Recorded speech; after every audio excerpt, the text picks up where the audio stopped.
जब खाली पेट है तो मन कहीं भागेगा नहीं। बहुत बड़ा सूत्र बताने जा रहा हूं।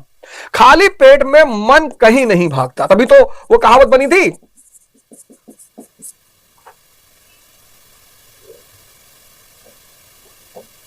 कि भूखे पेट भजन नहीं होता, भूखे पेट ही भजन होता है। मन भाग ही नहीं सकता। बहुत सारे मित्र हमारे पूछते हैं कि मन, सर मन को नियंत्रण कैसे करें? खाने को पकड़ लो। अब ये बहुत बड़ा खेल समझना।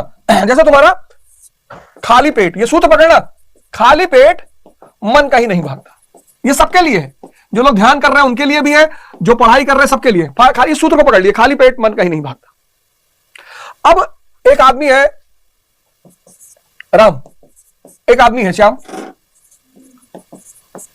अब राम ने क्या किया कि 15 पराठा खा लिया सुबह सुबह। पेट भर गया, पेट भर गया, मन मस्त है। पेट भर गया और मन मस्त। बड़ी वाली बुआ, छोटी वाली मौसी, गांव फलाना भाग रहा हो, तुम किताब लिए बैठे हो, कुछ जा ही नहीं रहा। और जब तक मन में विचार चलते रहेंगे, तुम किताब पढ़ोगे, कुछ अंदर सेव नहीं होगा। आज बहुसंख्यक छात्र इससे परेशान है। अब शाम ने क्या किया, सुबह उठा, एक रोटी खा ली, चलो पेट खाली है, पेट खाली है तो मन भी खाली है।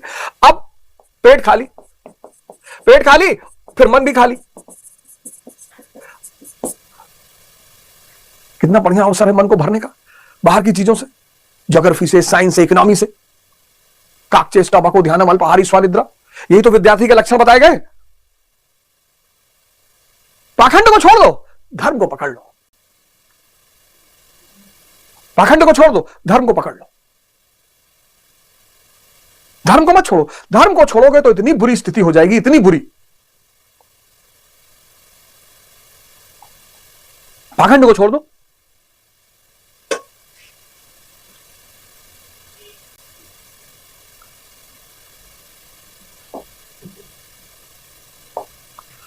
तो मन को समझना है, मन को बदलना है। मन को बदलने के लिए क्या करना है? तपस्या करनी है। और यह है तपस्या का सिद्धांत। कष्ट उठाना है 6 महीने। 6 महीने अगर उठा लोगे, 6 महीने, 6 महीने अगर तुमने तपस्या कर ली, 6 मंथ्स, तो ये जितनी भी कंपटीशन है ये सब तुम्हारे कब्जे में आ जाएंगे। सब कोई बताया नहीं होगा आज तक। बाकी कहीं पढ़ो, दिल्ली पढ़ो, लंदन पढ़ो, कलकत्ता पढ़ो, न्यूयॉर्क पढ़ो, कुछ फायदा ही नहीं है।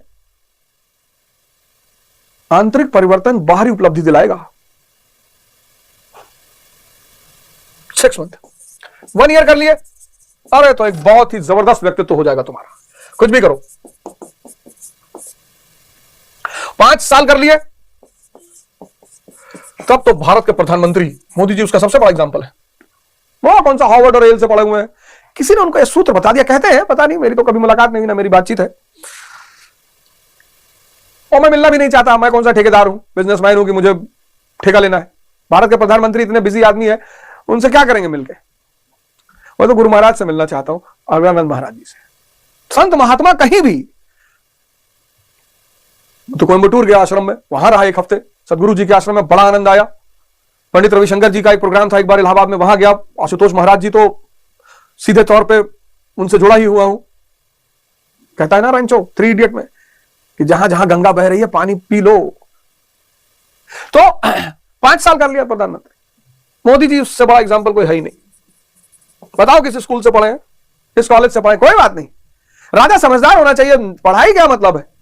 एक से एक पढ़े लिखे लोग, बड़ा प्रश्न उठता है मोदी जी की पढ़ाई पर। आज मैं इस बात को स्पष्ट कर दूं कि शिक्षा राजा लेकर क्या करेगा। इतने सारे अधिकारी पढ़े लिखे उसके साथ है। किसी ने राजा से पूछ लिया, इंग्लैंड की राजधानी किसी आईएएस से बुलाया, बताओ इनको, और किस लिए रखा है बताओ इनको, जरा दुबई करो, ये बताओ इंग्लैंड की राजधानी इसको। राजा की सबसे बड़ी चीज जो है वो है समझदारी। नहीं भी है, हालांकि एमए पॉलिटिकल साइंस उन्होंने कर ही रखा, लेकिन अगर नहीं भी है तो कोई फर्क नहीं पड़ता, कोई फर्क नहीं पड़ता।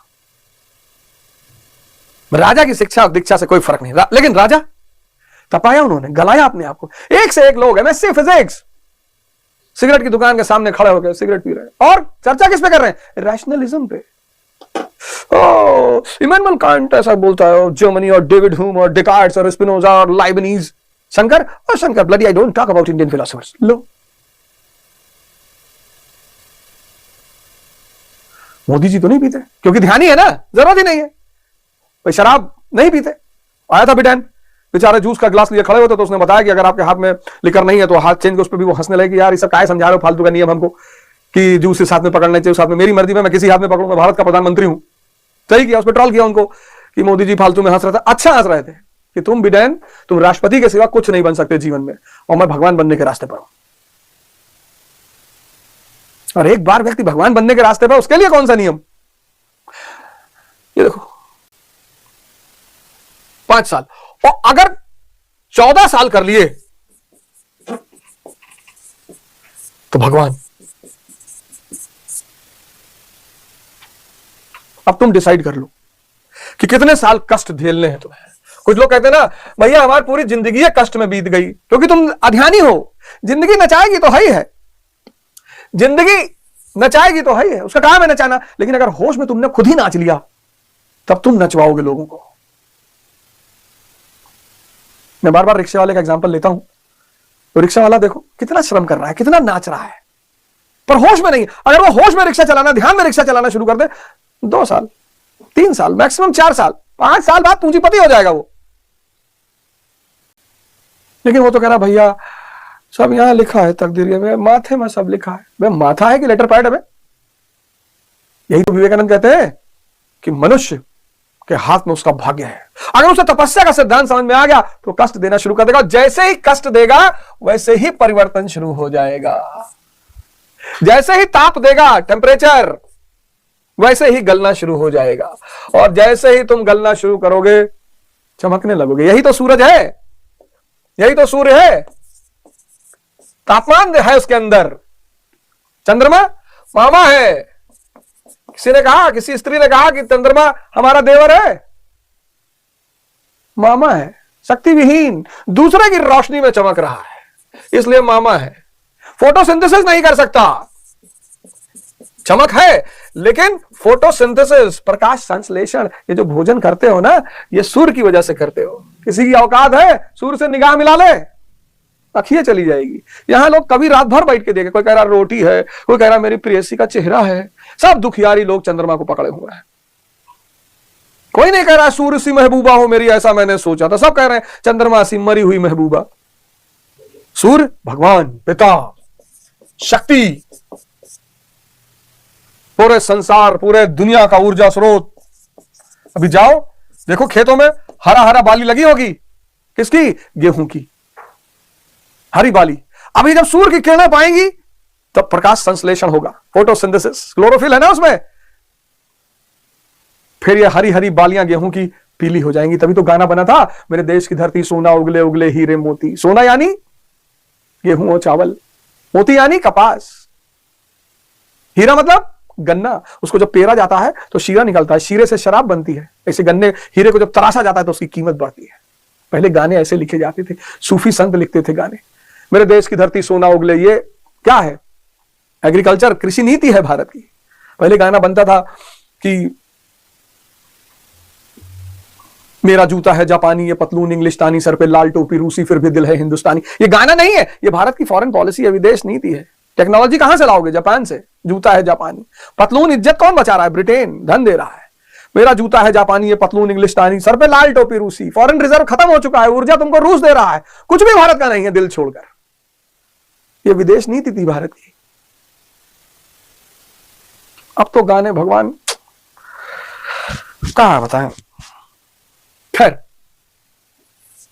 जलोगे तो चमकोगे, और कोई नियम नहीं है,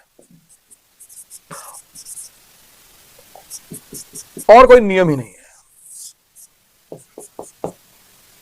और कोई नियम ही नहीं है ही नहीं, है ही नहीं, है ही नहीं। जलोगे तो चमकोगे। देख लो, ये भी चमक रहा है दूसरे की रोशनी से।